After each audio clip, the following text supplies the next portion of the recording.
Hello everyone, MarkyJoe1990 here. Today, we are going to be answering your questions from the Marky Joe questions and answer video. This one in particular. Ooh. We're going to be doing it to some jazz music, so get ready to dance!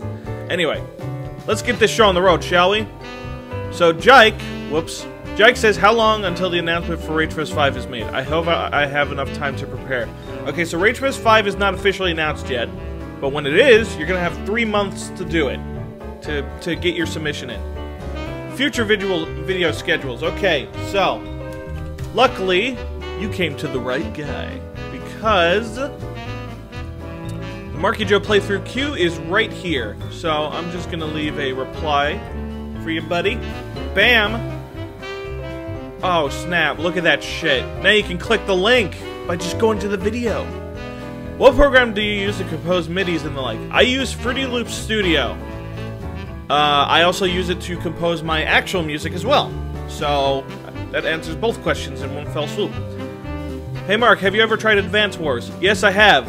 Advance Wars seems fun, but I don't have a place for it in my heart because I already have Fire Emblem, and I put so much of my heart and soul into Fire Emblem.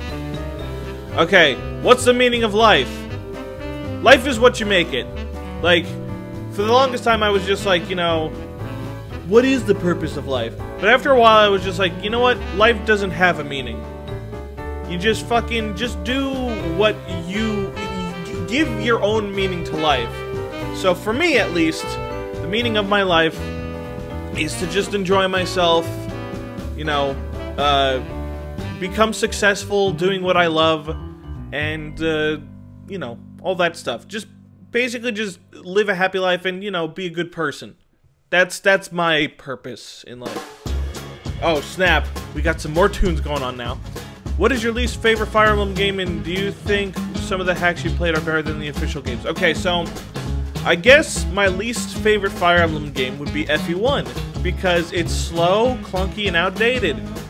I could also choose a more controversial answer and say that FE4 is because, you know, the gameplay is fucking atrocious, the map sizes are enormous with not a whole lot of enemies, like, filling up the space, the balancing is fucking ridiculous, but at the same time, the game has one of the best stories in the series.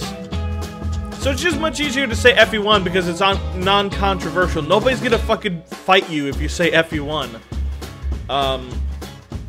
But yeah, I'd say that some hacks have gotten very close to being as good as the official games. I'd say that some of them do excel, or, you know, surpass the official games in some areas.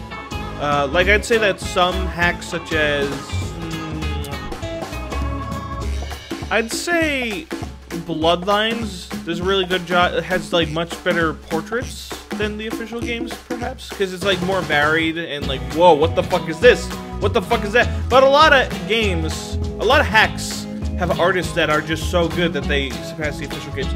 But in terms of, like, story, I'd say that, like, Midnight Sun does a really good job, like, having this original story that touches on issues that Fire Emblem doesn't normally touch upon. In terms of gameplay, I don't think any Fire Emblem hack has ever surpassed the official games, but bear in mind that I hold the official games to a lower standard than Fire Emblem hacks. Like, the official games have plenty of chapters that I fucking hate, but I don't fucking bring as much light to it as when I play a Fire Emblem hack. And I think part of that, at least, is because... I'm gonna turn this one down. I think part of that, at least, is that I'm somewhat... like, a Fire Emblem hack, you can look at it and be like, well, this can be improved if I give it feedback, and then the person might actually take my feedback. But with official games, what you see is what you get, and there's no fucking change in it.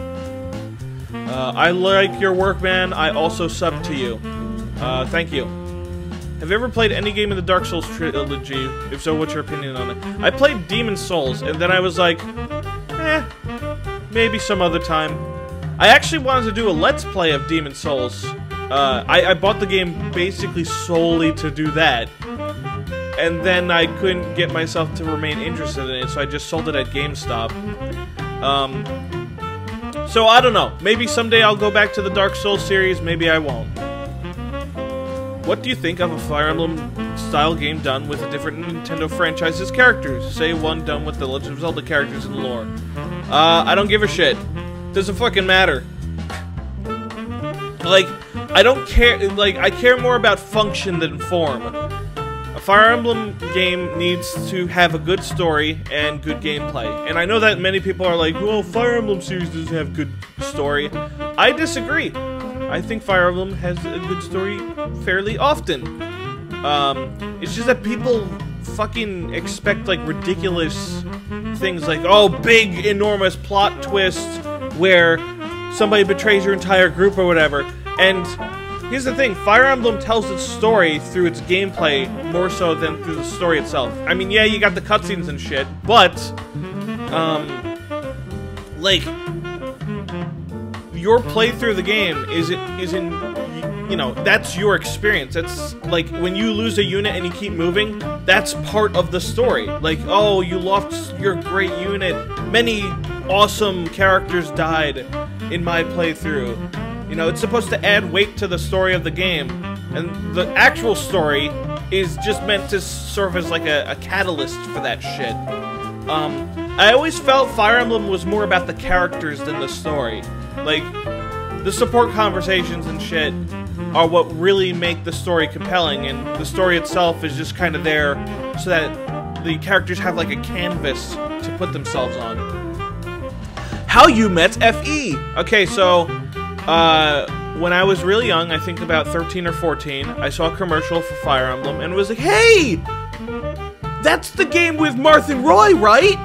So I asked for the game for Christmas, I got it, and then I realized Marth and Roy were not in that game.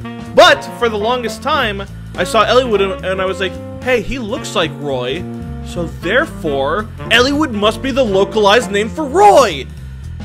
That's the fucking absurd logic I used as a kid. I thought Eliwood was Roy, and then I saw the ending of the game and I was like, oh! Wait, so, okay, Roy is his son. What the fuck? And then afterwards I was like, okay, so we'll get the sequel to this game, right? And that will be the one with Roy, right? And then Sacred Stones came out and I was like, oh. Well, okay. Okay, which one was it and what were your first impressions? I got FE7 and I was fucking in love with the game. I thought it was amazing. Yeah, it was, like, I mean, for the longest time, FE7 was my favorite Fire Emblem. So, that should give you an idea. Like, the series just had such a profound impact on me, and that's why I've stayed with it for so long. What's your favorite crack pairing in Fire Emblem? I don't fucking know. Fucking Nurgle X Garneth. There you go. Draw some yaoi of that. What are your thoughts on Fire Emblem Path of Radiance? I think Fire Emblem Path of Radiance has a really fucking good story. Very immersive experience. I like the characters. I like how the game, like, on your side, you don't necessarily have 100% good guys on your team. Like, some of the people who fight on your side are racists, like Shinon. And, you know, other people are just total fucking jackasses or con men or whatever. And it's interesting to see a Fire Emblem game show both sides of the coin in a way, because, like, you have enemies who are honorable, enemies who are dipshits, and then you have the same things on your side. So it's like, you know, the only thing that makes you less evil than the bad guys is just that you're fighting for a better cause, you know? Why do you have a hair fetish? Okay, so I could explain my other fetish, but hair fetish is kind of weird and difficult to explain, because I've never analyzed it as much as my other fetish, which I will not mention, in case one of my family is watching. Okay, so, fuck, this is a hard question. Well, I guess when I was a kid, I was exposed to a lot of, like, whenever a character was presented as attractive, they always coincidentally had very long hair. My mom's hair has always been pretty long, and I just associate long hair with feminicity and beauty, and sort of in the romantic sense, too. So I can't give you a good answer. That's unfortunately the best answer I've had. I haven't introspected enough about it. What's the worst video you've ever made? Oh, fuck. The first video that comes to mind is the video where I play Castlevania 4 and pretend to be part of the Italian fucking mafia. It was such a bad video. Like, it was so fucking phony, and the inspiration for that video was I was watching one of my old friends' videos, Luigi Master. He was playing Super Mario World, and he got Retsuprayed. Like, Retsupray riffed on his video, and we're like, this guy sounds like an Italian mafia guy. So, I was like, hey, let's do that, because it's funny, right? And then it wasn't funny. It was so fucking unfunny that it was just like, oh, Jesus Christ. Okay. What's your favorite Genesis album? Okay, so for those of you who don't know, Genesis are a progressive rock band. In the early era of their career, Peter Gabriel was their leader, and then Peter Gabriel left the band, and Phil Collins was leader. Phil Collins was their drummer before them, but then he became their singer. So, my favorite Genesis album, I'd say, that's a tough one, because a lot of them are good. I'd say Foxtrot is, because Foxtrot has the highest number, it's the most consistent album, I'd say, of theirs. I also really like Nursery Crime, and, like, fuck, dude. I'm just gonna go and say Foxtrot. And also, yeah, Supper's Ready is great. Supper's Ready is the final song on Foxtrot. It's a 20-minute progressive rock song about fucking nonsense, but it's great nonsense. So there you go. Okay, question for Mark. Do you like to cook or bake? I guess I like cooking, because I've never really baked all that much. What do you think about scones? Oh, well, let's look that shit up. They look delicious. Next. How are your videos so awesome? Okay, so to answer that question, I don't necessarily think my videos are great. In fact, sometimes when I finish recording a video and I upload it to YouTube, I'm like, oh, fuck, this video fucking sucks. But then suddenly, I either rewatch it and I'm like, this is actually pretty funny. Or I get a whole bunch of comments being like, dude, this is your best commentary. So, I don't know what makes my videos awesome. I can tell, like, there are times where I'm just like, this video sucks, but I'm gonna see how it does, because I have a bit of doubt in my mind that it's a bad video. And other times, if I genuinely and without a doubt think it's a bad video, I'll edit it and shit. But then, I'll fucking make the edited version and it's even worse. And then I'm like, okay, let's just upload the original. And then it turns out that that was much better. Like, that's the thing. I never know if my videos are good until, like, either hindsight kicks in or, like, I review the video and shit. Like, that's actually what happened with RageFest 3 is I did a co-commentary with F from 225 on his own RageFest submission, Bullet Hell Madness. And I thought the commentary was really awkward and clunky. But then I uploaded footage where I was playing it by myself, and people were like, dude, like, this footage kind of sucks. So I uploaded the original, and people were like, yeah, this is much better, because it was your first time playing the game, and also because I edited out all the awkward parts where Ephraim and I were just kind of being like, so how was your day? And also where I was just shitting on the submission, and he was just like, well, you know, because it's really awkward when you're co-commentating with the creator of a submission, because every time you shit on it, they have to kind of just take it, or they have to put you on the spot. It's really bad, because, like, you're fully aware that you could be hurting somebody's feelings in the whole matter, and they're right in front of you. It's like if you were to go to a party, and, like, one of your friends... Fucking... No. Stop, phone. It's like if you were to go to a party, and like, you were chilling with one of your friends, and then suddenly, like, your friend said, I'm a great dancer, and then you just said, no, you're a fucking awful dancer, like, right in front of all your other friends. That's how it feels. Is there going to be more Fire Emblem?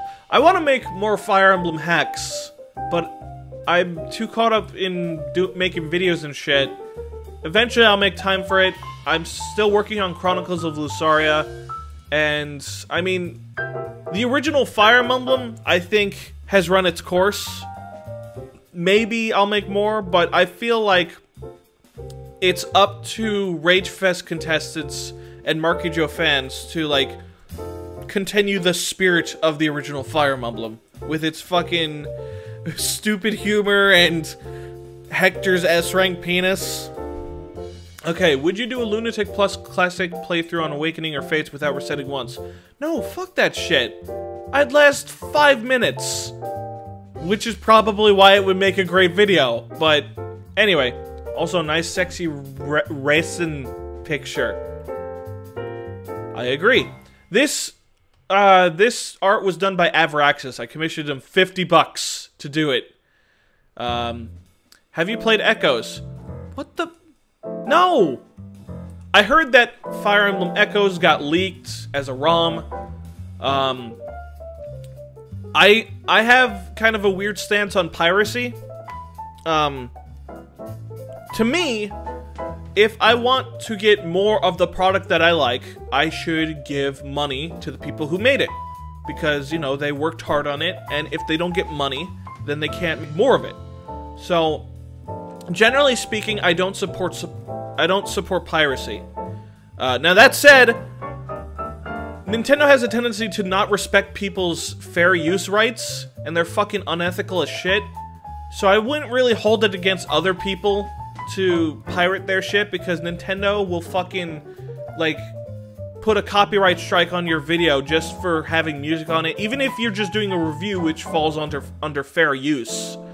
And if you try to contest that claim, they fucking knock it down and you get a copyright strike, and that's not fucking fair. Nintendo only cares about the law so much as it benefits them. And if they were a smaller business, they wouldn't be able to get away with that bullshit. But even despite this, I generally try to get Nintendo games and other video games legitimately, because I still understand that you know, they need money in order to make more of the things I like. And the only times I will genuinely support piracy is if they don't bring it to America, which means you can't fucking play it. So, you know, whatever. Get the game, get it translated and shit, and just play it, because that's them missing out on an opportunity. And also, if they make the game super unavailable, like it's an arcade game, like, arcade cabinets are really hard to come by.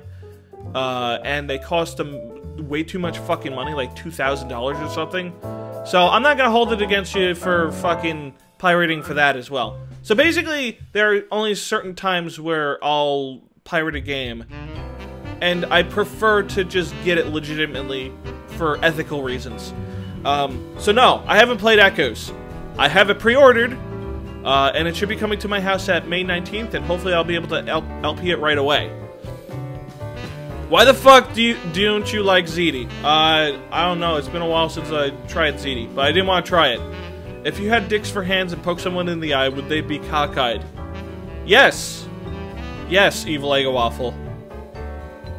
Have you played FE7 Chaos Mode, and what did you think of it? Okay, so FE7 Chaos Mode is a ROM hack made by Clockinator, and yes, I have played it, and my opinions are that I did not enjoy it. I felt that, basically, like, I think there is something there that, like, you take this Fire Emblem hack and you give the player way more options, like, in terms of range, in terms of, like, what weapons do and shit.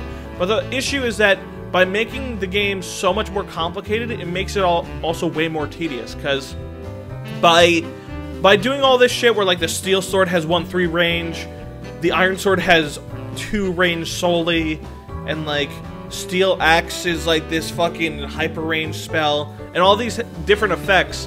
By doing all that shit, I have to constantly fucking look into the inventory menus and just check the stats on all the weapons and shit, and then finally make a goddamn move.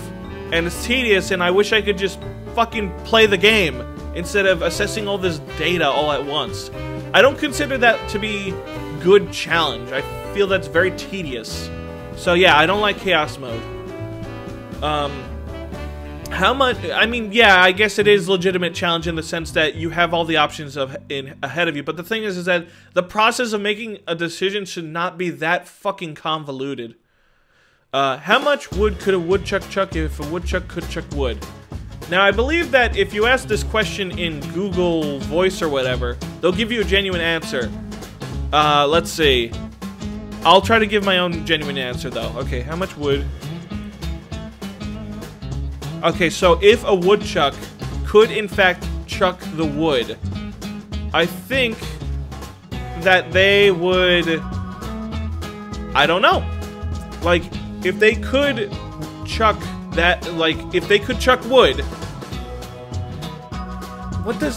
Alright, hold on. Let's look at the definition for chuck. Definition. Throw something carelessly or casually. Alright, so depending on the... It depends on how much of the wood... How much wood you give them. Because if you give them one wood, then they can chuck one wood. Though, I suppose you're asking me how much wood could they chuck before they tire out. Now, I don't know.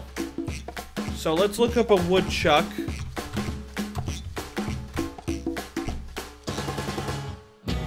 Heavy body and short legs. Okay. Hold on, let's look up an image. Let's see how strong it looks. Okay. Oh! Whoa! Whoa! Holy shit! Oh, Google. The internet. You never cease to make me happy. Okay, so I don't know the answer to this shit. So I'm just gonna leave you with a question mark there. How many Fire Emblem games have you played? Alright, I think I've played almost all of them. Alright, hold on. Let's look at how many Fire Emblem games there are in existence. Okay, so I've played the first one, 2, 3, 4, 5. Not this one. Okay, so it's 5, 6, 7, 8, 9, 10, 11, 12, 13, 14, 15... 16. Okay, so I've played 16 Fire Emblem games. Total. Why racing? Why not racing? Alright, but if you want a serious answer to that, let me just provide a link. Because I've answered this in my FAQ. You have a crush on her? Why? Okay, so I'm gonna direct you to section G8.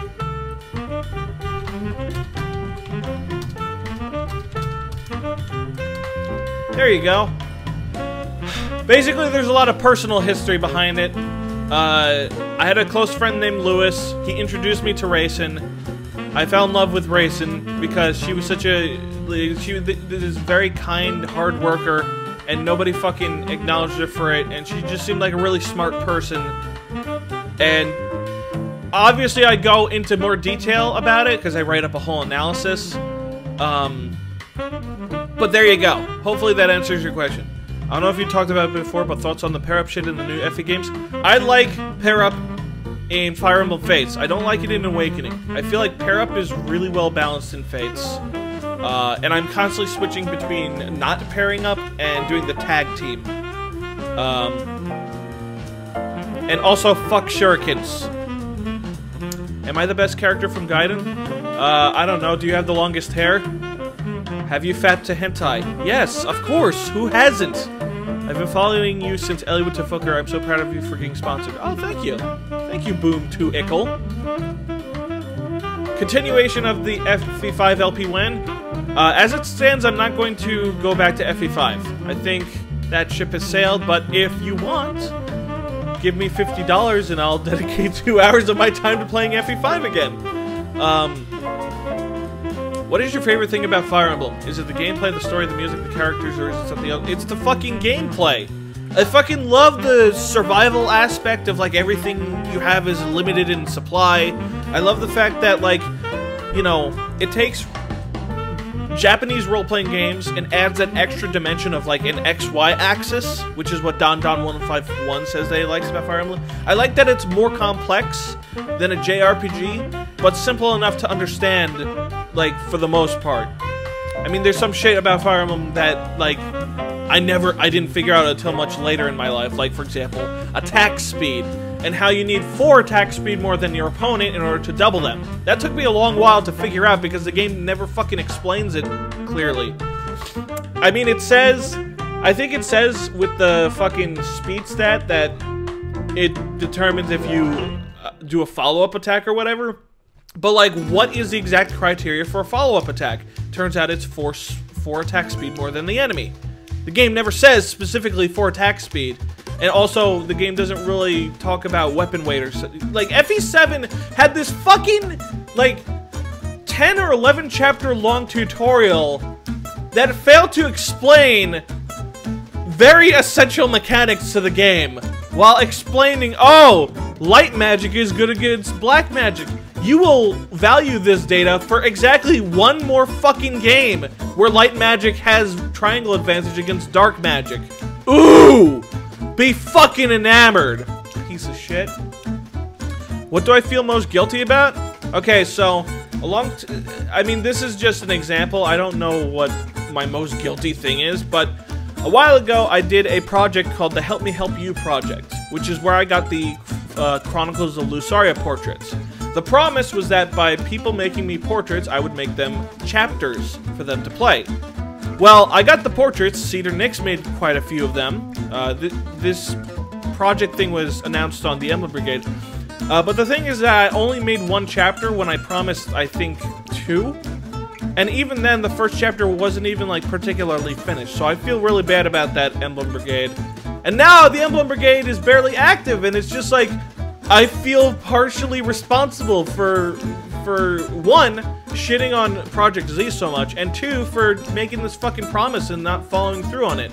And this is why I don't like to ask people for shit anymore unless I'm paying them, because I don't trust myself to be dependable. How would you react to Rule 34 of your characters? Probably the same way I react to most Rule 34. Actually, wait. Okay, so here's the thing. I don't find naked people... I don't find nudity very sexually attractive. I find implications and romance to be sexually attractive. Like, it's not appealing when I see, like, a hot chick naked. Like, that's just like, whatever, she's naked, she's probably gonna take a shower. But, like, if she is, like, wearing, like, I don't know, a long, beautiful dress, and she's slowly unbuttoning it while giving me a seductive look, or, like, she hugs me from behind and starts petting my head, I find that a lot more sexually attractive. Like, that's the thing, is that, so I guess my reaction to Rule 34 of my characters would be, like, well, I'm gonna, I don't know. Like, I don't look at a lot of nudity shit, which is strange, I know, considering I'm a fucking pervert, but there you go. So I guess my reaction would be kind of, well, okay, just art of my characters in general would be fucking awesome. Like, if I saw more Felton or Lucaria art, that'd be fucking cool. I'm not sure I want to see Felton naked, though, because that's a dude, and I don't like dicks. But, hey, if it was one of the girls, maybe I'd be more receptive. But either way, more art of my characters, I guess, is cool. But that's about it. What do you think my name is? I think it's on the tip of my tongue. Because I remember seeing your actual name somewhere. It was like, it started with an N. Nedrick or something? I don't fucking know. I'll give you a hint, that isn't... Oh, it's Nathan! Yeah, okay, so your first name is Nathan. It's worth noting, however, that this isn't a very good hint, because if I didn't know your name started with an N, I could have also guessed Jonathan, because Jonathan Morris was a character in in Castlevania Bloodlines, which came before Circle of the Moon, which is where Nathan Graves is the main protagonist. You know, Nathan Graves is the protagonist of Castlevania Circle of the Moon, and that came after Bloodlines. So there you go. Your name is Nathan. The man breaks into your house and hands you a katana and a picture of Jack Brewer and tells you, do it or your brothers burn. What will you do? Okay, so... let's see. Who is Jack Buer? Alright, look at the... okay, so he's a fictional character. Okay, so... here's what I do. Man breaks into my house and hands me a katana. I point the katana at him and tell him, Jack Buer doesn't fucking exist. There you go. I mean, he fucking gave me a weapon. He broke into my house, and he's threatening to kill my brothers. What else am I supposed to do there? I point the sword at him, and I tell somebody to call the fucking police. What are your thoughts on FE10 Radiant Dawn? Radiant Dawn is really fucking ambitious and creative. The only thing is that the difficulty is really all over the place, and the characters are sometimes really fucking insufferable. Like, I'm sure a lot of people have expressed their disapproval of Micaiah and how Ike is portrayed in the game. That's the one problem with FE10. Like, the difficulty being excessive at parts, the characters sometimes being shitty, and, well, I mean, yeah, I'd say that that's about it. I'd say that the level design is pretty cool. Well, there are some shitty level designs in the game, too, but, like, that's the thing. FE10 is really ambitious and creative, but it's very inconsistent in the quality of the writing and the gameplay. When are you starting Bloodlines? Okay, so the next Fire Emblem hack review is going to be Bloodlines by Gas Station, just so you guys know. And I'm going to be starting that pretty soon. I want to get FE3 finished first because I just recorded all the footage. I just need to commentate over it, and I also need to write up a script because I think what I'm going to do for FE3's final chapter is I'm going to write up an analysis of FE3's story as a whole and what the message is and shit. How cute am I on a scale of 10 to 10? Okay, well, since you've only given me one choice, I guess I'll say 10. But to give you guys an idea, Evester is a tall black man. So, measure his kawaii-ness based on that. What's it like being God? Fuck you, I'm not God. What is your opinion of Fire Emblem Echoes Shadows of Valencia being leaked even before the Japanese launch? I think that's bad. I feel like that's gonna hurt Nintendo's sales a bit. And some people are gonna play it and be like, well, now that I've played it, I don't want to buy it anymore. And you know, this is just my opinion, but if you want Nintendo to make more Fire Emblem games, you know, do it with your money. Communicate the message by opening up your wallet. And if they make a shitty Fire Emblem game, then fucking don't buy it. You know, send the message with your money. Is Hector hard mode in FE7 difficult? Here's a little fun fact. I've never beaten Hector hard mode in FE7. I've beaten FE6 hard mode. I've beaten several other hard modes in the series. But Hector hard mode in FE7 is just like, I don't know. FE7 does not, like, FE7 just doesn't please me much. And every time I've tried to do a playthrough of Hector hard mode in that game, I'm just like, I get to a certain point in the game, and then I'm just like, you know what? I'm getting fucking bored. Let's play a better Fire Emblem game. What is your opinion on the increasing hostility and violent outbreak due to famine in Sudan and South Sudan? How would you feel if a war were to occur in those countries? It seems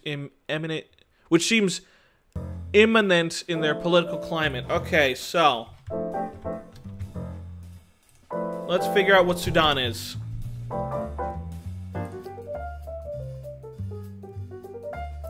Okay, so people are starving. Good to know. What is your opinion? Okay, I think it's bad. I think it's bad that violence is happening. I think it's bad that people are starving and famine is happening. Like, what the fuck would be my opinion otherwise? Like, if people are dying, that's bad. Now, if they're hurting other people and they themselves are dying, maybe it's less bad because that means they're going to be killing us less. But I generally don't like to wish death upon anybody. What's your favorite FE8 character and why is it lewd? Okay, my favorite FE8 character is Tana because she's fucking hot and she's also got a really cute personality. She's very she's very determined in whatever she puts her mind to. Like, at one point, like, during her supports with Cormag, she's like, you know, I want you to be a part of our troops, you know, I want you to join, Frelia. And Cormag's like, yeah, you know, I'm a deserter of Grotto and a traitor. And honestly, I think I should just fucking call it quits. And, you know, I'm gonna raise a farm. Or whatever. And Tana's like, well, when you make that farm, I will come to you personally and ask you again. And it's just like, whoa! That's fucking cool. Like, Tana having that fucking level of determination and just being like, I will do this. That's strength. And, you know, Tana does it without having to be one of those fucking, like, let's be rough and tough, manly girls. You know, like, fucking... What's her... Sully. Sully in Fire Emblem Awakening. I hate Sully because she treats femininity like a fucking weakness. Tana is an example of femininity as a strength. Like, because, yeah, she has the feminine qualities of being diplomatic and just being, like, you know, being open-hearted. But at the same time, she's strong-willed and she doesn't compromise her values for anything. You know? I think that's fucking badass. In all honesty, I love FE8, and I'm honestly curious to hear you do a mini review on the thoughts of the game and the characters. Okay, mini review. Seth is too overpowered. The game balance is bad. Level design is pretty good. Sometimes gets weak at certain points. Story is one of the best in Fire Emblem. There you go. FE8's a good game. Play it. What's your favorite type of music? Progressive rock. What is your meaning of pain? When I get hurt by something, it makes pain. Mark, are you a virgin? Yes, I am a virgin. I'm 26 years old and I still haven't gotten laid. Whatever. But hey, that's because my priorities are not the same as everybody else's. I don't fucking care if I get laid or not. Because I fucking jerk into porn. Well, not porn, but just like cute images all the time. So it's like, well, my sexual needs are taken care of. If I ever find a girl who's just like, who offers to have sex with me, I'll be like, well, I have to have like an emotional connection with them. I can't just fucking have sex with them. I need to actually genuinely love them for that to happen. And I also think I should wait until after I get married to have sex because, you know, once you're married, that's when you know you're committed. And if I have sex with somebody and they fucking, like, the condom breaks or whatever, and, you know, I get them pregnant, that's gonna be a scar in my entire life. I'd rather be responsible, you know? Anyway, yeah. If there are any girls who are interested in dating me and are a fan of my videos, just know that I'm totally open to the idea. So there you go. But bear in mind that sex won't be a long time until later. And that's assuming we get along really well and that we fall in love with each other. You know? There you go. There's my stance. You do realize that doing a Q&A means that you're going to get a shitload of mean questions, right? Well, so far I haven't. What are your opinions on Shadow Dragon? Shadow Dragon is a really good game to do Iron Man runs with. Aside from that, not really worth your time. Because it's way too fucking easy. And I guess if you want to do like a super LTC run, that'd be interesting. But overall, Shadow Dragon's kind of a weak game in the series. Do you like them in the animus? Alright, time to look up that term. Hostility or ill feeling. Motivation to do them. Do you like them animus? Oh, wait. I think he's trying to say, do you like them animus or anime? Yeah, I like anime. It's just that I don't like the anime that fucking is just shallow, poorly written, and dumb. But that applies to any form of media. If it's good, then I like it. If it's not, then I don't like it. But of course, that's also subjective because there are some things that I like that other people don't like. and, you know, vice versa. What is your favorite competitive Smasher and overall Smash, favorite overall Smash character? Okay, so my favorite competitive Smasher, ooh, wow, this video is 40 minutes already. Who's your favorite competitive Smasher? Okay, so I like PPMD because he's like this kind of cerebral, introspective kind of player who like really good. He gets into people's heads, and I really like that because that's kind of similar to my playstyle. And I also just like people who are very thoughtful and introspective, and PPMD strikes me as that kind of guy. I also like what the fuck is his name? Chudat. Chudat is such a fucking troll, and it's amazing. Especially when he did those Project M videos where he just plays as Kirby and herbicides on people. Like, inhales them and just brings them to the bottom of the stage. I think that shit's fucking hilarious. I also like Sethlon. Sethlon's a fucking Roy representer! Oh, shit! In Project M, he was like one of the best Roy players, and he also won like a national, which I thought was, whoa, cool! I also like Lunchables. Lunchables is fucking rad. He was sort of the inspiration, like, my little brother plays Toon Link, so, like, my relationship with my little brother was similar to Lunchables' relationship with Sethlon. Unfortunately, Project M has been, you know, Nintendo's been conspiring to destroy it, essentially. So, you know, Nintendo being a fucking dickbag as usual to its fans, while at the same time claiming it wants to be nice to its fans. Fucking hypocrites. And unfortunately, that's with that and the fact that it's prevented Project M from getting another update to the game. It's made it so that Sethlon and Lunchables don't play the game much anymore, and that's really sad. So there you go. Those are my favorite Smashers. Oh, I also really like Amsa. Amsa was the reason I got back into watching competitive. Well, he was the reason I got into watching competitive Smash, because his whole upset where he defeated Mewtwo King with Yoshi was fucking crazy. I was amazed. Like, whoa! Yoshi can do that? Because for the longest time I was like, I want to use Yoshi, but he's low tier. And I don't want to admit that I'm not a good player. So I just stopped playing Melee and didn't want to play people competitively. And then I saw Amsa do it, and, you know, I was older and more mature, and I was just like, whoa! Yoshi could actually be viable, kind of? Of course, Amsa's the only one with tournament results, so that's unfortunate. There's a lot of other Smash players that I like, but I'd say that my favorite is PPMD. Any easy FE hacking tutorials? Well, I have them on my website, if that helps. Right here, bam. Recommended and quality, which really should be like aesthetics.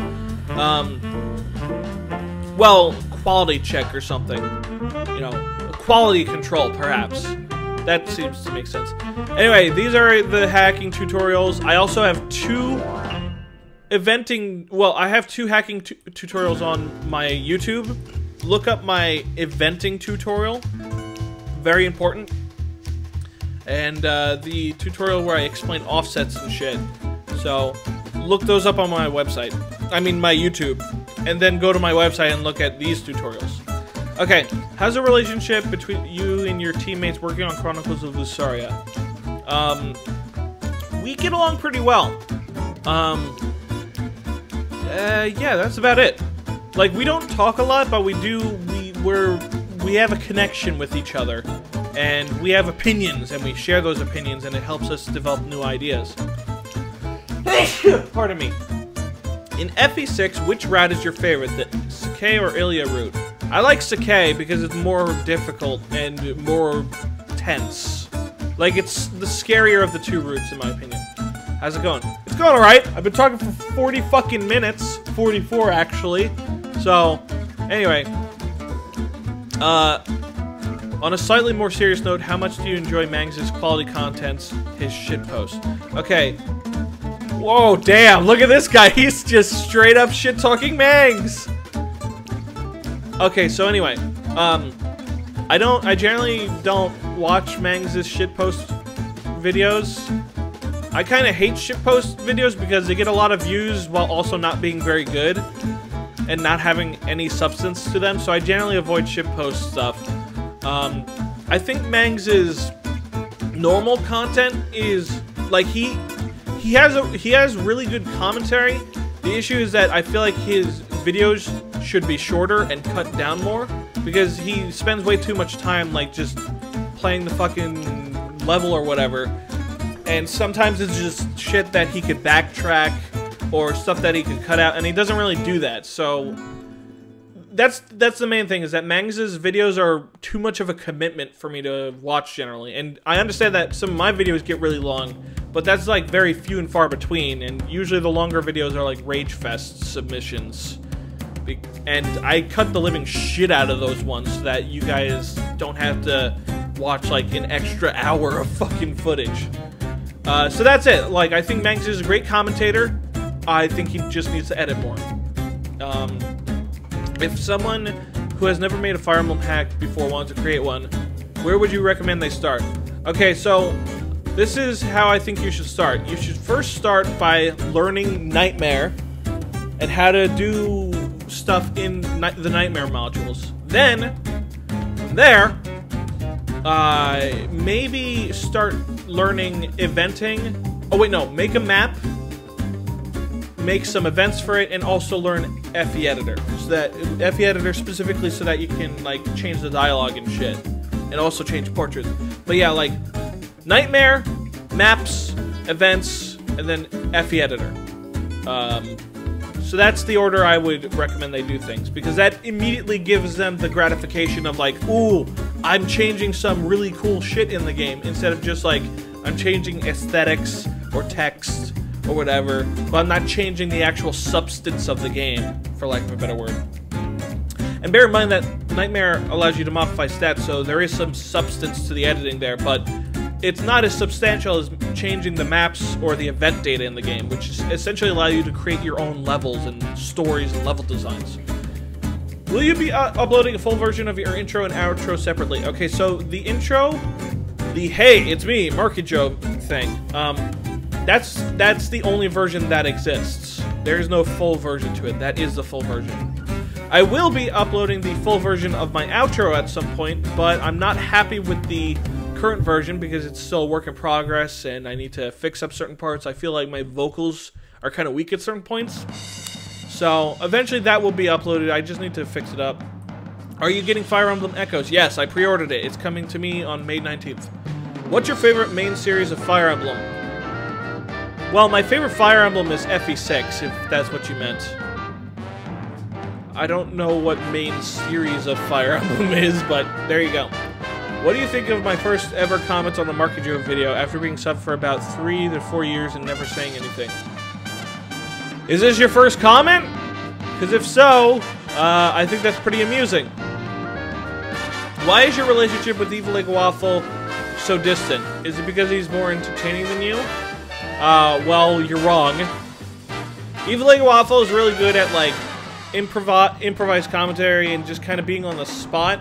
But when he's by himself, he's just kind of awkward. Like, if you've seen any of his solo Crash Bandicoot 2 videos on his channel, he's just kind of, it's like he doesn't know what the fuck he's doing with himself. So, no, I wouldn't say he's more entertaining than me, but he does need me to bounce off of, and when he does have me to bounce off of, he is very entertaining.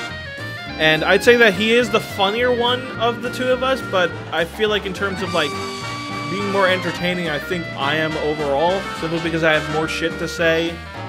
And also, I can be funny, too.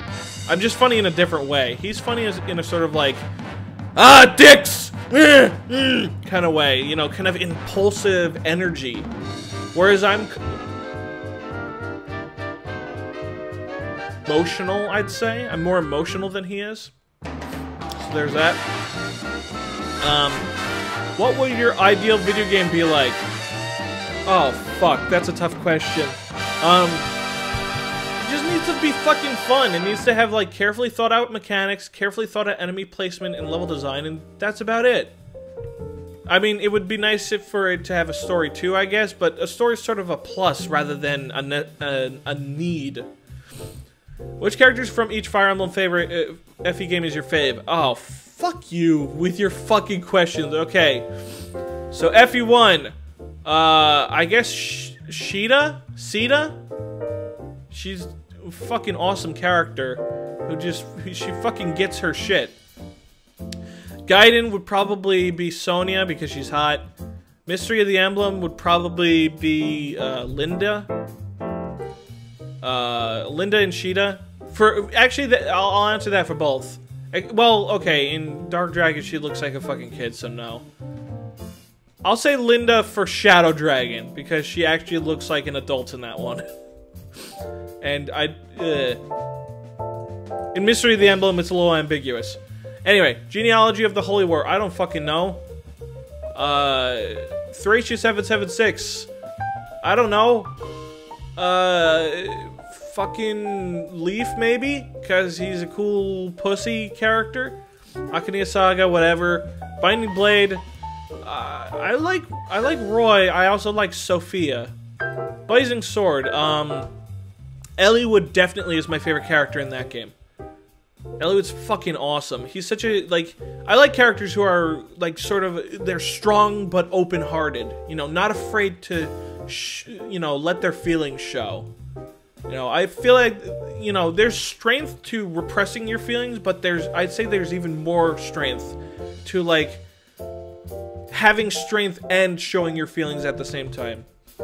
Sacred Stones, Tana is my favorite character. Path of Radiance, I don't fucking know. Radiant Dawn, I don't fucking know. Shadow Dragon, Linda. New Mystery of the Emblem, Linda. Awakening, Severa. Fire Emblem Fates, Selena. Also, I really like Olivia in Awakening and Henry. Like their conversations are pretty cool. Fire Emblem Echoes, I'm gonna go with, Tita? Hold on, Echoes, Tita. I know nothing about her appearance. I just know... there she is. That's how she looks in the game. And I'm like, oh my god, she's gorgeous. So, yeah, there's that. I know nothing about the characters in that game, so I'm just like, whatever. I'll just pick the hottest one.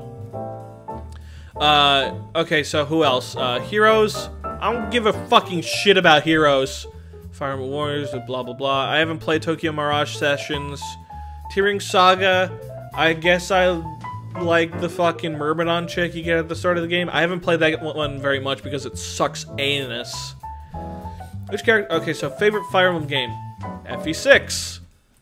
Now bear in mind that I like... FE6 is my favorite because one day I decided it was my favorite, and I was like, okay, so let's compare it to the other Fire Emblem games and see if there's any contradiction in that. So I just compared it to the other games, and I was like, you know what? FE6 has more of the things that I value most, and while other games can do certain things better than it, I feel like FE6 is best at the things where it counts the most, like gameplay and level design.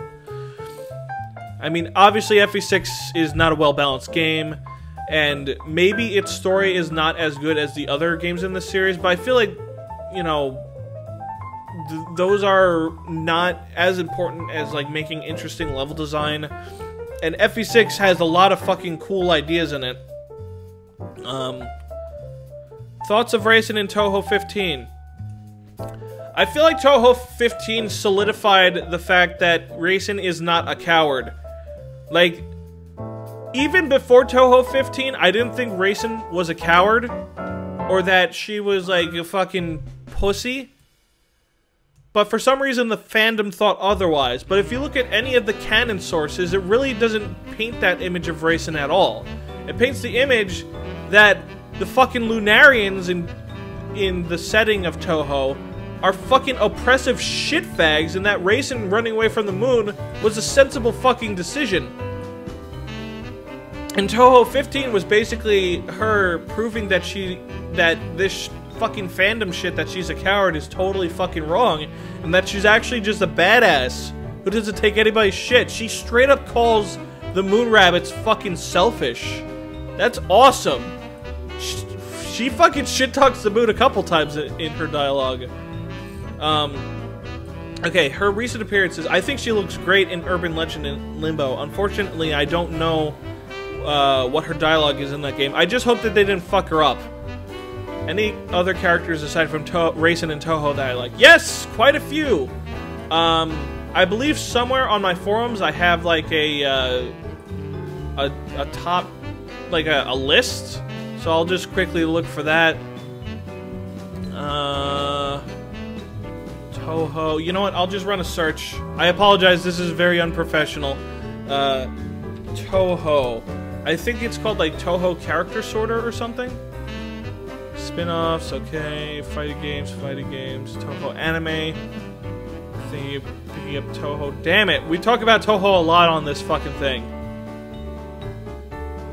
Strategy thread, games you're playing. Yeah, there we go. Okay, so here's the Touhou character sorter thingy.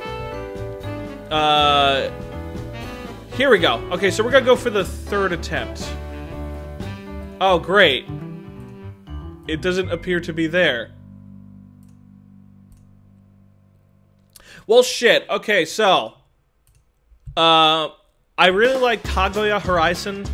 I like pretty much all of the Entei cast, like the Imperishable Knight cast, like Eren, Kaguya, Raisin, Fujiwara no Mako. I don't like Tei all that much because I think she's a fucking, you know, dick, kind of a bitch, like a selfish bitch. But, I mean, there are some positive interpretations of her character as well. It's just that that's what I get from her, is that she's a fucking irresponsible piece of shit. I also like Raisin 2, who I think is a really underrated character. Like, Raisin 2 as in, like, the other Raisin. Like, there's Raisin, the one that's my waifu, Raisin Udange and Inaba, and then there's Raisin, who the fans call Raisin 2. You know, the number 2, not as in T-O-O. I think she's a really underrated character. If you look at her chapter in Lunatic Runegate or whatever the fuck it's called, it paints an image of a rabbit, of a moon rabbit who has been so fucking brainwashed into thinking that she's useless and stupid that eventually she gives up on the concept of freedom and independence from the lunar capital. That's fucking fucked up, and it makes her seem like a really tragic character. So I really like her. Okay, shit, we have more fucking questions. God damn it. We're at 57 minutes. Okay, out of all the Rage Fest hacks, which ones do you like the most? Rage Fest Revengeance by Kyo. By Hey It's Kyo. I really like it. Is there already an Ask Me Anything thread on your Reddit and forum, but oh well. Second, Dan, that's it. Okay, lots of people like to judge larger YouTube channels for doing brand deals or intentionally padding out videos so they can add mid-roll ads. To me, as long as it doesn't affect the quality of the video, then I don't care and I respect the hustle. In fact, Mother's Basement in a recent podcast actually addressed that even his sub count only being around 100,000 because of brand deals, Patreon, he can make upwards of 100,000 this year, which is huge, and I still find every video he makes quite enjoyable. Minus, like one example in recent times. Anyway, I write all this to more or less ask, what's your opinion on YouTubers and chilling? Do you find it... Okay.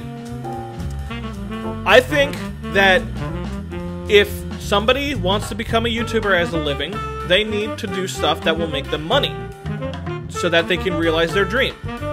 Now, I'm with you on that.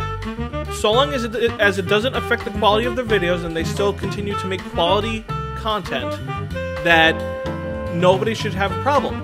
However, there are plenty of people who have an issue with this. And to those people, I say, fuck you. This person's trying to realize their dream. Instead of bitching about them being a sellout, how about you fucking realize your own dreams instead of being jealous of somebody else? At least that's the impression I get, is that like, oh, they're making money now. How dare they? Fuck you. Those people are assholes. These people, if they want to make more of the if you want them to make more of the content that you like, they need to make money. They need to make this into something that they can actually do.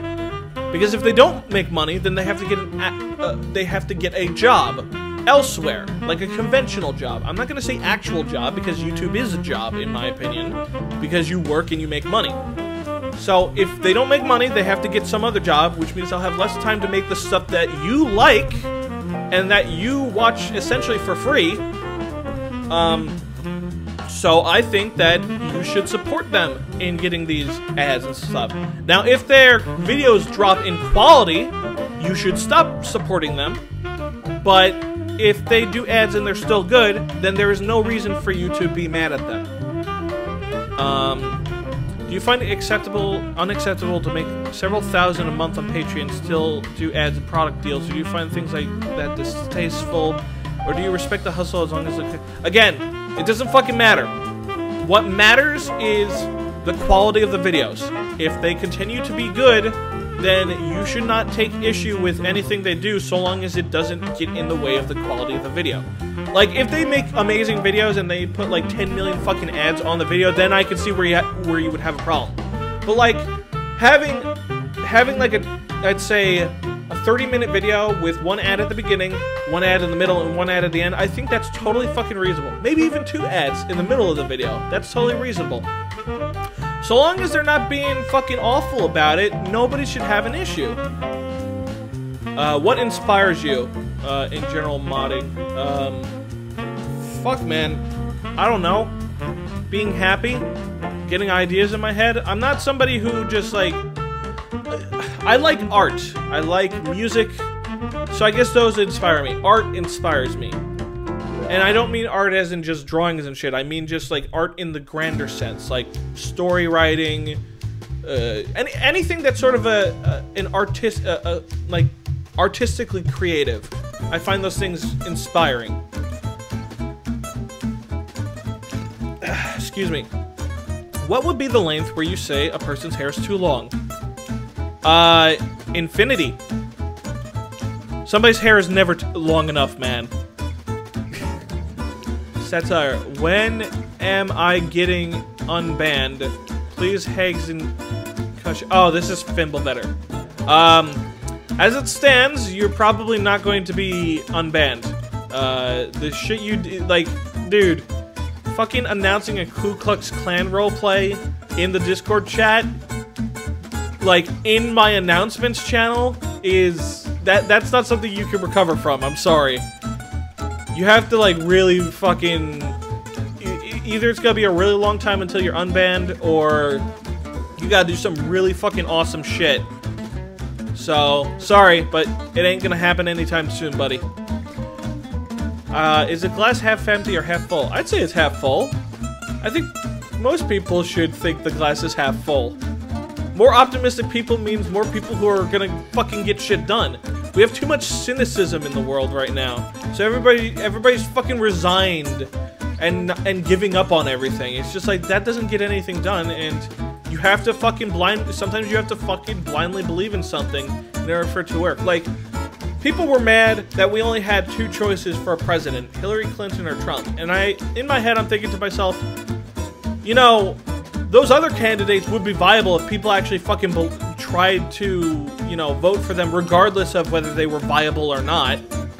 Like, if you believed in Jill Stein's policies, you should fucking vote for her instead of just looking at Hillary Clinton and Trump and being like, those are the... people aren't going to vote for my candidate, so why bother? If you fucking give up that easily, that just makes it inevitable. Lane, Elliowood, or Hector? Elliowood all the fucking way, man. Elliowood's fucking rocking. Have you ever thought of gathering some people in a call in your Discord for an official Lair the Fooker Discord roast of Marky Joe to record and put on YouTube? No. Question A, you asked... Oh, may I ask you a question? I just did. Well, there you go. Who's your least favorite character in Fire Emblem? I don't fucking know. What are the top 5 Ragefest submissions in your opinion? Okay, so... Fuck. You're gonna make me do this, huh? Alright, time to go to my fuck... Oh! Hey, look! Finally the list showed up, so there you go. There's the, there's my list of favorite Touhou characters in order. Yukiko is my least favorite because she's a fucking Mary Sue piece of shit. Okay. Yeah, generally speaking with Touhou, I hate characters who don't face responsibility for their fucking actions, and those are the characters that I really hate, because they just, oh, they have everything fucking handed to them on a silver platter. Yukiko just happens upon shit, and at the same time, like, I don't want to get into a rant. But there you go. Okay, so anyway. Rage Fest. Where the fuck is Rage Fest? Downloads. Okay, so now I have to look at all these fucking entries. Okay, so I definitely say that Rage Fest 4 had the best submissions. Okay, so I'm not gonna state my top 5, but I will say that in Rage Fest 1, Matthew's Nightmare, I owe a lot to that because that's what sort of created the identity for Rage Fest and what people should strive to make in Rage Fest. Rage Fest 2 was kind of where we were still kind of like adapting to what the standards were, so we got less submissions, and they were also much more like erratic in quality. But Rondo of Madness, I feel, continued the whole trend of like setting the definition for Rage Fest. Rondo of Madness, I think, is one of the most important submissions ever made, alongside Matthew's Nightmare. It's also one of my favorite. For Rage Fest 3, I mean, all of them were pretty okay, but they weren't great. Like, Mark's Special Day was funny, but it was awful to play. Bullet Hell Madness was alright, but I liked Rondo of Madness better, and it felt like more of the same from Ephraim. Generic War was pretty generic. At some point, I might need to replay that because, again, I want to point out that I did not play the proper version of the game, which had much worse writing. I mean, the proper version of the game had better writing. So I do apologize to Clockinator for misrepresenting your submission. I felt like Rage Fest 3 in general was a fucking mess. I guess F.exe was my favorite in Rage Fest 3. Oh, also The Corruption of Roy, because I feel... The Corruption of Roy, once you get past all the bullshit and the trial and error, it actually is kind of pretty replayable. There's a lot of options on to do. So it kind of has that submission that gives the vibe of a only one strat type of submission, but it's actually more open-ended, and I like that. Body's Revenge was awful to play, and it was also very glitchy and just unpleasant. Yet Another Rage Fist hack was not very well made. Tower Defense was not well made. Hobbit's Tale was not well made. Mark's Quest was a nightmare to play. Emblem Warriors was fucking amazing. Trapped in Painful Places was fucking amazing, aside from Part 2. Ninja Revenge was really fun to play. Moneyfest was pretty cool. Title Here was not very fun. Tale of Pert was awesome. Mark's Precious, no. Dear God, no. Moneyman's Last Stand was, It was just too fucking strict. Distortion was, Ender Slice's Escape was kind of cool. Arrow in the Wind was kind of cool. Array of Randomness was funny as a commentary, but not very great as a submission. Rage Fest of Revengeance is my #1 favorite submission ever made. Angel of Darkness was and F-Star EXE was fucking awful! Jesus Christ! But it had an amazing level of effort. So there you go. Use that to surmise what my top 5 are. What happened to Dorcas? Well, hold on a sec. Dorcas, Fire Emblem 7 Wiki. So, to answer your question, what happened to Dorcas? So, depending on your supports in the game, he either returned to his home in Bern, where he cares for his wife and makes a good living as a mercenary. He returns home to Bern to tend to his wife and never sees Lynn again if he's defeated. And in Ellwood's route, he returns to Foray and uses the money to buy medicine for Natalie, his wife. And she recovers quickly. So there you go. 3 possible scenarios that could have happened to Dorcas. What? And yeah, I know it's by Mags and I should be like, oh, it's a lolsy question. But no, I'm gonna take it seriously because it's even funnier that way. Fuck you! Oh, hold on. Is that Kaguya? Kinda looks like her? I don't know. She's cute either way. Her boobs are like way too big though. Would you kiss me tenderly if I shaved my legs and dressed as raisins? No, because you're 15 years old. What is the worst Fire Emblem and why is it Fates? No, Fire Emblem Fates is great. Okay, worst Fire Emblem is FE1, but I also don't like FE4. Even though it has one of the best stories in the series, simply because of the gameplay. What is the origin of your love for Bunny Waifu? Okay, so as I stated before, you can see this in section G8 of my FAQ. So I'm just gonna link you to that.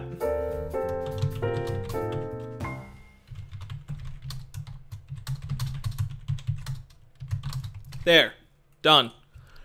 What is the stupidest question anybody asked you? I don't know. There's too many to fucking name. What's your favorite meme? Anything that's Zelda CDI related. Do you know who Bo Burnham is? No. Can you and Manx play a game of Mario Party? I mean, maybe? I don't like the idea, but maybe we'll do it. Do you feel bad when you criticize people sometimes for ROM hacks in hopes that they improve, but fear that you might have gone too far? Okay, so one of the reasons why I'm less critical of hacks nowadays is that RageFest 3 was fucking awful in terms of my commentary. I acted like a total fucking cunt. And also, I realized that with how harsh I was towards Fire Emblem hacks, like, it's good to criticize people so that they can improve, but if you are too heavy-handed with it, then it's very discouraging and they might just straight up give up. And I feel like that may have what have happened with Project Z, aside from just like the people working on it no longer being available to work on it. I feel like you need to be critical, but you need to give people hope that there is, you know, that they can improve. So it's good to criticize, but also point out what they did well and also provide suggestions on what they could do to fix their shit, because sometimes people are not always sure. So that's why after RageFest 3, I became less critical and more positive in my videos, because I understand that that's a more healthy mindset to have. Oh, fuck you, Kanzi! Okay. If you had infinite knowledge and could know the answer to any one thing, what would it be? I don't fucking know. Maybe how to achieve world peace? Favorite quote? I don't fucking know. Where's the giant, Mansley? Oh. What? We can duck and cover. There's no way to survive this, you idiot!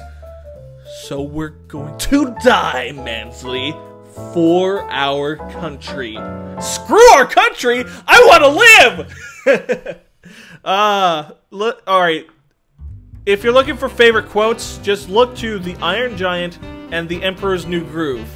Watch those two movies, watch them with your friends, and become enamored with their amazingness and their quotableness. How much would you have to be paid to take it up the butt? I don't fucking know. $1 million? I mean, I'd certainly be well off after that, so maybe just taking it in the butt, you know, taking one for the team for $1 million would be worth it. Favorite number? I don't know, fucking 7? What age did you lose your virginity? I still have my virginity. I'm 26. So, there you go. What's the worst question I could ask you? I don't know. Your bravest moment? When I was in high school, I would stand up for people who got bullied a lot, and this also resulted in me sometimes getting into fights. So, there you go.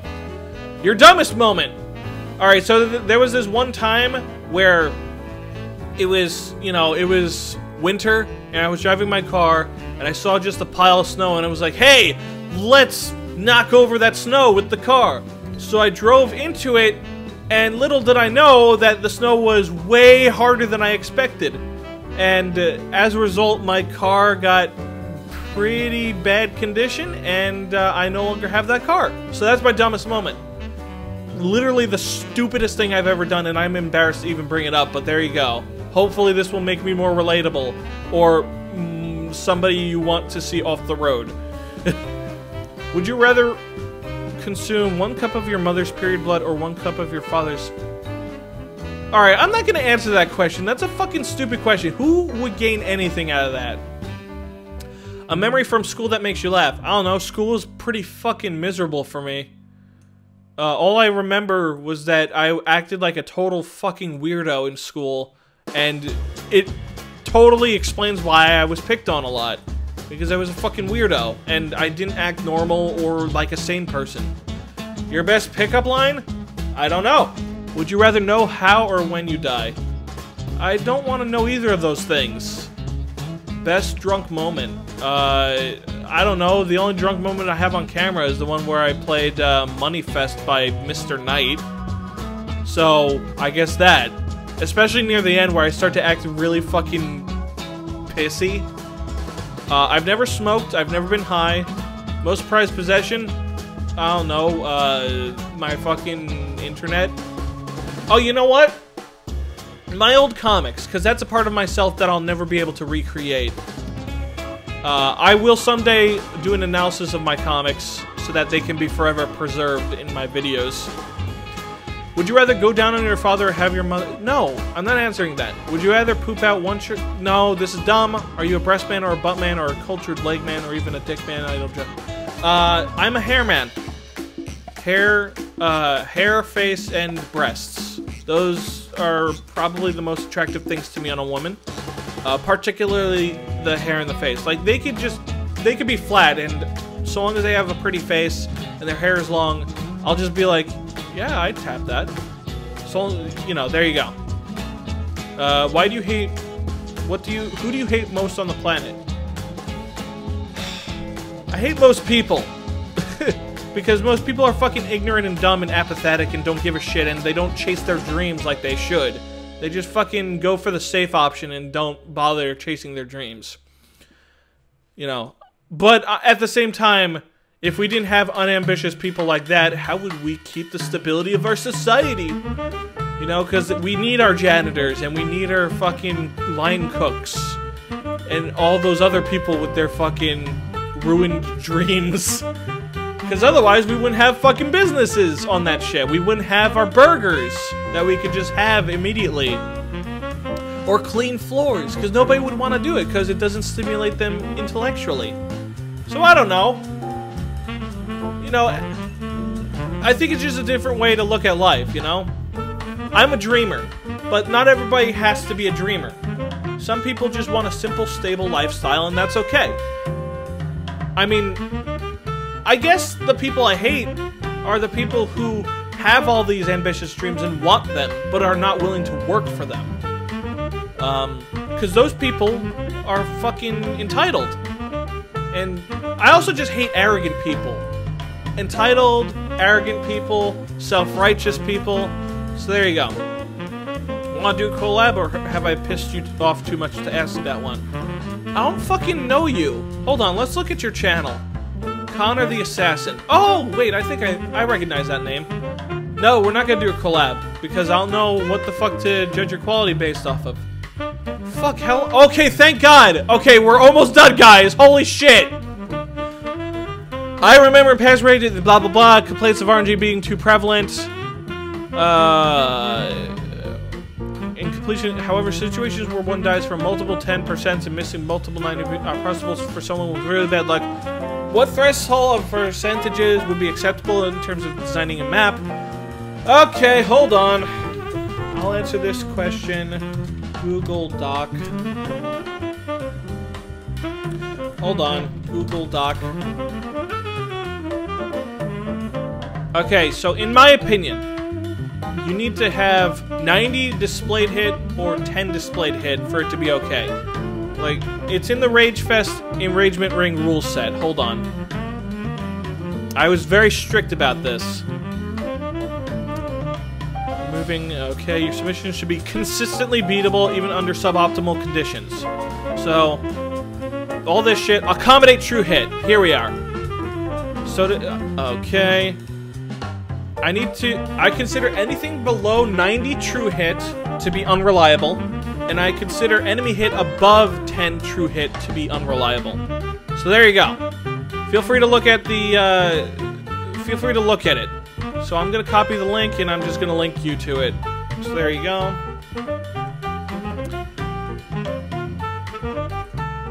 It doesn't need to be guaranteed, basically, is what I'm saying.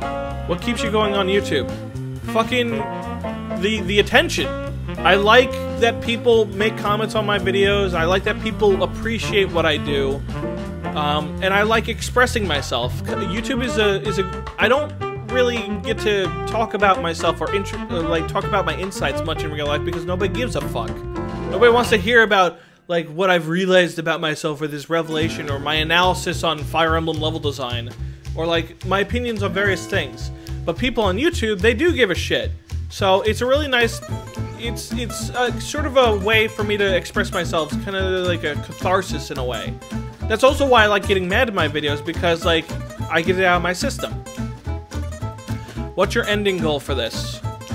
I don't know, to answer questions? Do I have a slogan? No, I don't. Will you ever do any more Touhou content? Maybe. I would like to do more racing shit on my channel, but I'm also a little, you know, I don't like to have my waifu shit up in people's faces. Because I used to do that all the time back in my old Mugen days. Like, I was obsessed with Misuzu Cameo from Air, which is a key visual arts visual novel. And it was constantly in people's faces, and I realized that that's kind of creepy and weird, and not everybody wants to be told about your fictional collection of pixels that you're in love with. So yeah, at some point I might do more Touhou content, but it's certainly not the focus of my channel. And there's plenty of other channels that want to do it. I don't know. Leave in the comments of this video if you guys would be interested in Touhou content. But bear in mind that if you guys want me to do Touhou content, that means less Fire Emblem content or Castlevania content or other content. So factor that into your question. Mark, what happened to this? Oh, the trailer for Mark's Precious? It's still being worked on. What's your favorite and least favorite Fire Emblem game? My favorite is FE6, least favorite is FE1, and I guess FE4. What motivated to do... Okay, to answer this question, same thing as the other guy. American Light. Oh, Danny Light. Like, I enjoy the social aspect of it. I enjoy that people appreciate what I have to say and are interested in what I have to say. What is the main game option or feel you look for in Ragefest submissions? It needs to be difficult, but open. Like, I want to be able to, like, everybody who plays the game should have a different experience.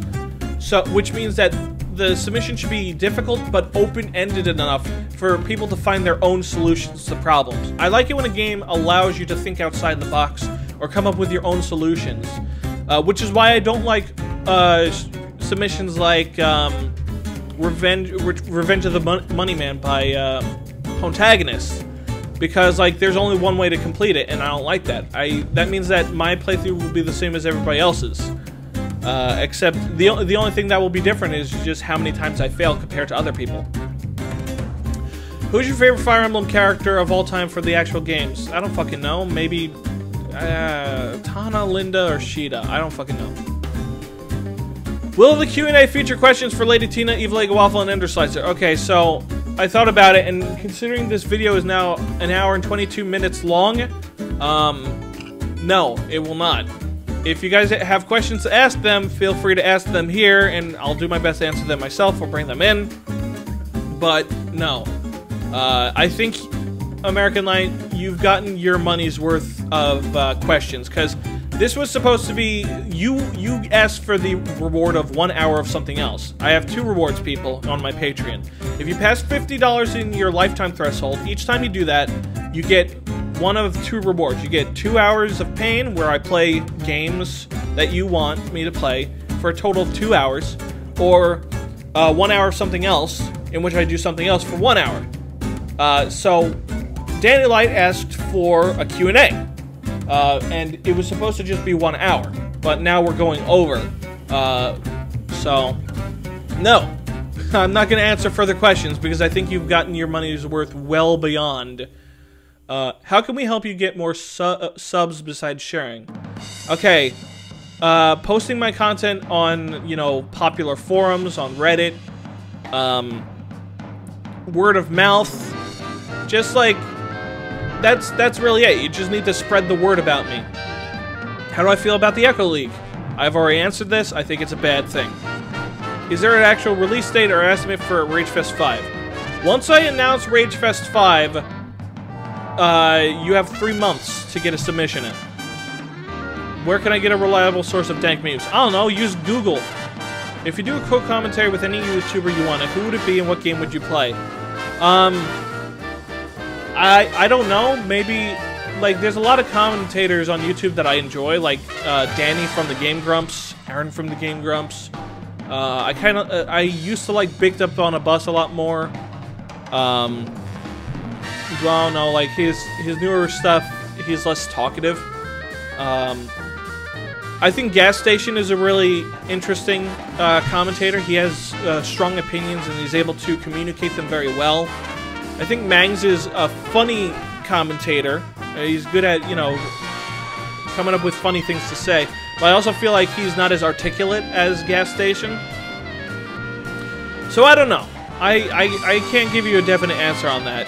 There's plenty of YouTubers that I could imagine doing it with, but like part of it is that like I need to have chemistry with them, and the other thing is that they have to be, you know, they have to add something to the commentary. So Evil Egg Waffle. There you go. There's your answer. How was the beginning of your channel? Oh Jesus. I'm gonna stop the video for a sec. Mark, cut this part out.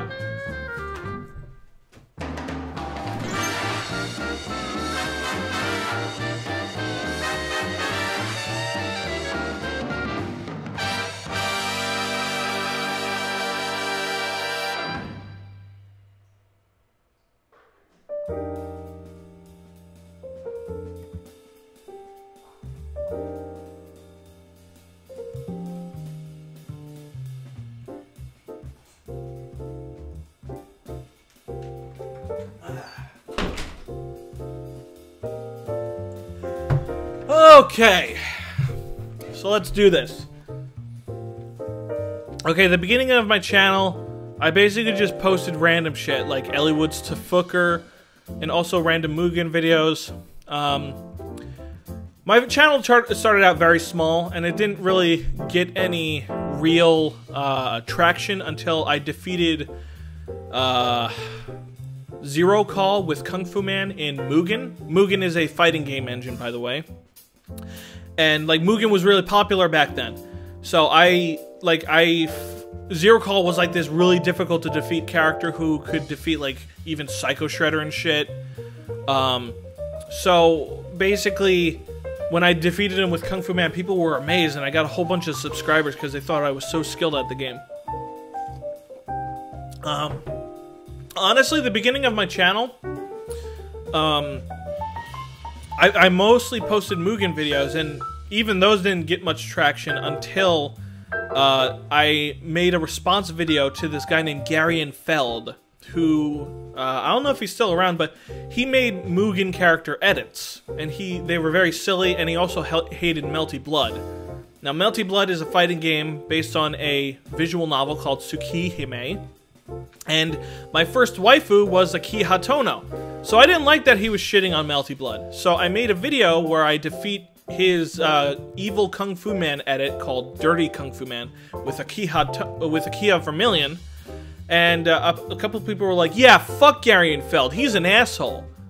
And then from there, like, I started to get more traction because, like, Ampchu and a couple other known Mugen players, Mugenites as we used to call them, they caught wind of my videos because I was a skilled player, and also because I shat on Garion Feld. So basically my channel started with YouTube drama, which is funny. I didn't stay on the 1,000 view mark for long because, again, people were watching my videos shortly after I started making them. It was a different climate back then. Like, it was a more humble climate. And, like, there wasn't money in YouTube. There wasn't, like, super big YouTube stars. I've been doing YouTube for over 10 years, to give you an idea. So, I won't say that I think YouTube is worse than it was before, but I will say that we need to fucking fix the problem of, like, small channels having trouble getting noticed. And also, we need to do something about Wall Street Journal trying to prevent YouTube videos from getting monetized for having a different opinion from them. Fuck Wall Street Journal, and fuck the mainstream media in general.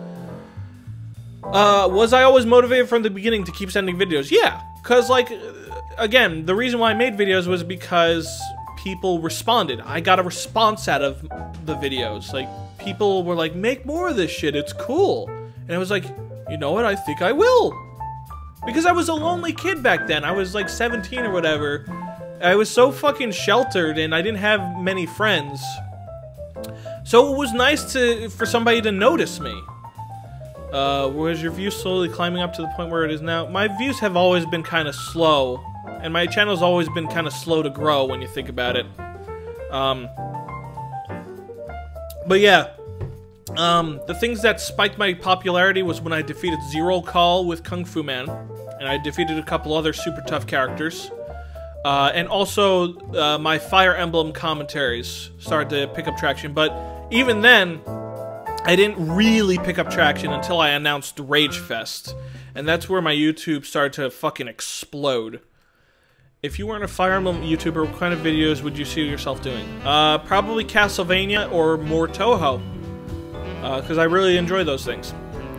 Or more just ROM hacks. I love playing people's amateur content. Like, I love ROM hacks, I love fan games. All that shit, I fucking eat that shit up, because it's like, it's made by just a couple dudes who don't necessarily care about the conventional rules of game design or what you have to do to, like, make it in the gaming industry. So you get a lot of unique stuff. What made you want to do Rage Fest in the first place? And of all the content, what is your favorite? I don't fucking know what my favorite is. I guess the Rage Fest videos are really cool, but I don't really watch my Rage Fest videos much. I like my FE hack reviews a bit more, and I also like my FE3 playthrough. My favorite content is probably my co-commentaries with Evil Egg Waffle, because we're just so fucking funny together. And we shit on each other so fucking great.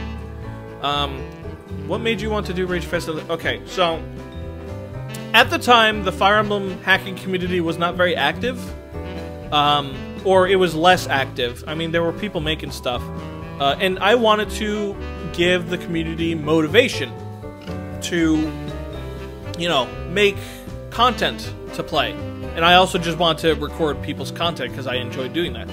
And the other thing is that, you know, for a while I was a fan of Drakith, whatever the fuck his name is. And he had a series called Crappy Game Reviews, where he would play these RPG Maker games that were intentionally supposed to be bad. It was like a contest similar to Rage Fest. That was kind of like the predecessor to Rage Fest when I think about it. Unfortunately, his videos are... his account got hacked, and most of his Crappy Game Reviews have been removed because of the asshole who did it. And he has a new channel where he has some, but, like, he doesn't have the classics like Crappy Quest or Shit Quest, I think it was, and a couple other playthroughs that he did that were just fucking amazing. But yeah, that was the inspiration for Rage Fest, and I figured, hey, let's take a concept where people make fucking hilariously frustrating shit and turn it into a contest for Fire Emblem, and that's how it came to be. I announced it on Fire Emblem Universe back in its old days, before it became like sort of an underground hacking community. It used to be a pretty active forum, and I liked the atmosphere because it was sort of a dark design, and that's where Rage Fest took off. Okay, so ask me shit in the comments. Yes, I exist, Mari. By the way, guys, this is Mari Tisa from Heirs of Rage, and also from that one Title Here video I did. There you go. Subscribe to her channel of no content. Anyway. How's my day going? I don't know. It's going alright, I guess. I'm getting tired of talking so much. Shit? Yes, shit. Okay. No, I won't do that playthrough. Yes, of course I'm doing more commentaries with Evil Egg Waffle. Would I rape? No! I wouldn't rape. That's... You're a piece of shit, Elvis. Fuck you! I would never do that to anybody. That's fucking horrible. Are you prejudiced against lemurs? No. Have you read my Phantasy Star screenshot LP? Yes, I've read it. I've heard a lot of flack thrown at Ike for being important in Radiant Dawn. What is your... Okay. I think Ike is pretty cool in Path of Radiance. In Radiant Dawn, it feels like he's just kinda just there to be badass, so I didn't like it. How many submissions do you estimate Rage Fest 5 will have? I think it will have less submissions than Rage Fest 4. But I think I'm fucking stupid for thinking that, because everybody else seems to think the opposite. And also, there's at least, apparently, 6 people working on the Rage Fest 5 submissions now. So, it's probably gonna be more. Alright, so let's see if I missed any questions. Okay. Nope. Nope.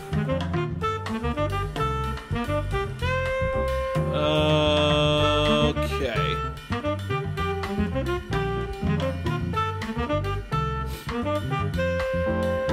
Okay.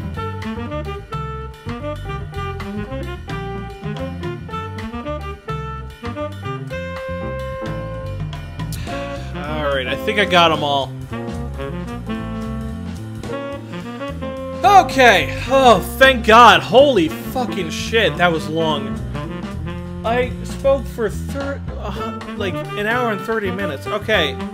Thank you all for watching. I hope you enjoyed this video. There will not be a part 2. DannyLight, you totally got your money's fucking worth.